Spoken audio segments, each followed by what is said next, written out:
Hello everybody, and welcome to another rapid speedrun game against Rangshi, rated 1730. Let's see how Rangshi, he kind of stops our stonewall at the roots. So what do we want to do?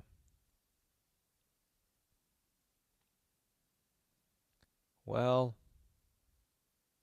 since we can't do our stonewall, we'll just have to play normal moves. So let's just bring our knight out. Okay.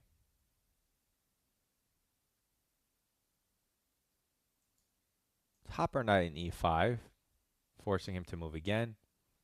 Okay, he gives up his bishop for our knight. So I'm going to take that and keep this bishop, which pressures the light squares. And then I'm going to make c4 move, striking out at the center, gaining my space, creating my pawn duo.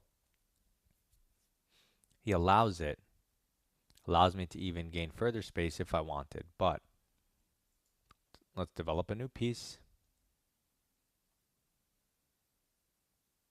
Okay, he's targeting this pawn, that's a threat. h3 takes care of all pressure and stops the knight, very useful little move.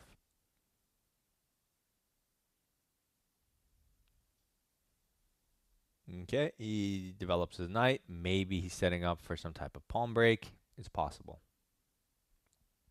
We're going to take his central pawn with our flank pawn, knowing that he can never put his knight on its favorite square because he already committed it. Fine. Now we develop our last minor piece. Very simple. He makes a pawn move that tries to stop our knight from coming here, but creates dark square weaknesses in turn. So let's castle, continue our development. Okay, he makes more pawn moves, notice, not developing moves, right? So what are we going to do? Well, it's not a mystery. Let's continue our development. Now he moves a piece and says, aha, I'm going to get it in here. But we have a center focused strategy. So we're going to play in the center with e4. His king is still in the center. His queen is still in the center. There's a fork pending. And he's trying to get some establish some queenside dominance. Doesn't bother us. We hop our knight in the center, threatening to take his bishop. He takes. We take his knight, but it's for free. Centralized bishop. And sure, we gave ourselves an isolated pawn, but we have the bishop pair, a rook on the c file, queen on the d, another rook on the e. We're going to have some nice lines. He's not going to have a light square bishop, which means c6, b7, he moved the b pawn.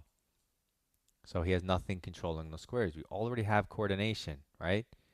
So he tries to contest our rook, but like I said, we can immediately apply pressure with a check. You either lose castling rights or retreat your knight, but you did this whole plan, 1 move, 2 move, 3 move, to go in here, and then you have to run away. Not what you want, so we're happy. Knight is pinned. Fine. If you go here hitting the rook, maybe you can start scooping material, but he'll probably take, and then you have to take. And maybe he pushes the pawn or something. I don't really want to go for that. I'd rather amp the pressure up with rook to e1, x-raying the king, threatening maybe d5 type stuff. He'll probably castle though.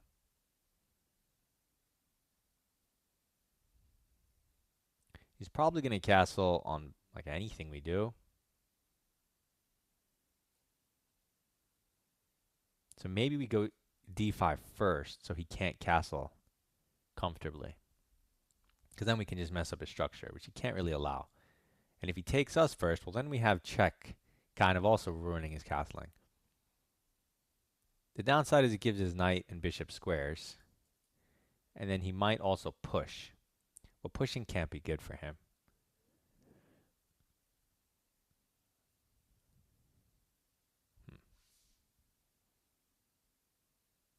Do I give his piece those squares?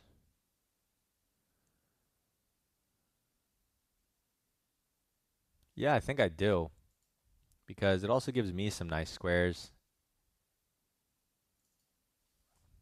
And we have the bishop pair. So if the center pawns disappear, that should benefit us. He does push, which I expected, but now we can attack this guy, I feel like. He has this weird pawn mass. I feel like we should be able to take advantage somehow. So queen here prevents castling because of knight pressure. If he f5s me, then he hangs g6, so that's not possible. I like this move. Connects my rooks. Pressures the knight. I don't know how he responds. He seems quite stuck. Because if you can't do anything with these pieces, like what's your bishop going to do? So you're going to end up making a random pawn move, and he just seems paralyzed. We're not up a single pawn, but somehow it feels losing already. So he makes a rook move, which defends the knight so that he can castle. However, the downside is it blocks the queen's line of sight of this diagonal, allowing for the new possibility bishop here. The knight can't interject. It would hang and it's pinned anyway.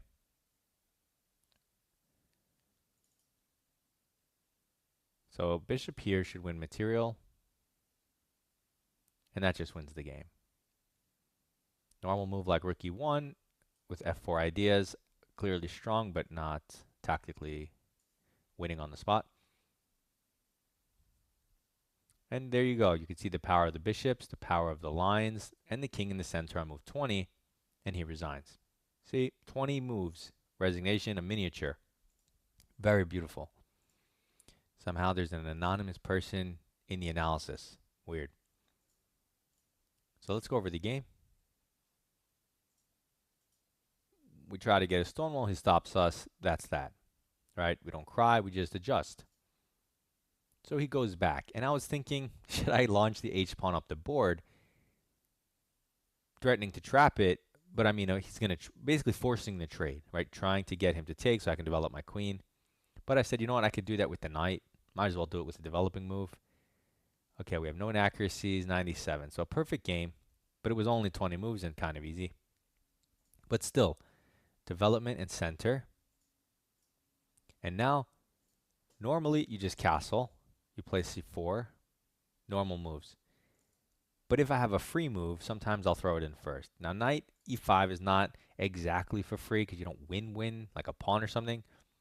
But you win the bishop pair, which is a tiny something, so you could do it. Just know it's not the biggest thing in the world. Now we take it, he takes back, and now we launch c4. So we have the bishop pair. We ruined his structure a little bit, but we still have everything on the back rank. It's not like it's just a game. Okay, development in center. Force move, prophylaxis. Taking a central pawn with a flank pawn.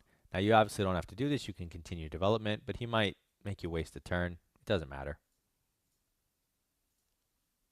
Development to its only available square, even game. Okay, king safety, development, even game. Development towards the only open file, even game. Right? Even with his weird pawn moves, d4 openings are of such a nature that they're kind of slow. You have time for this. This doesn't immediately collapse his position, even though they may not be good moves or useful moves, even if they could backfire in the future. They're still somewhat playable. That's why the engine says still playable, still even. He goes here, and boom, best move.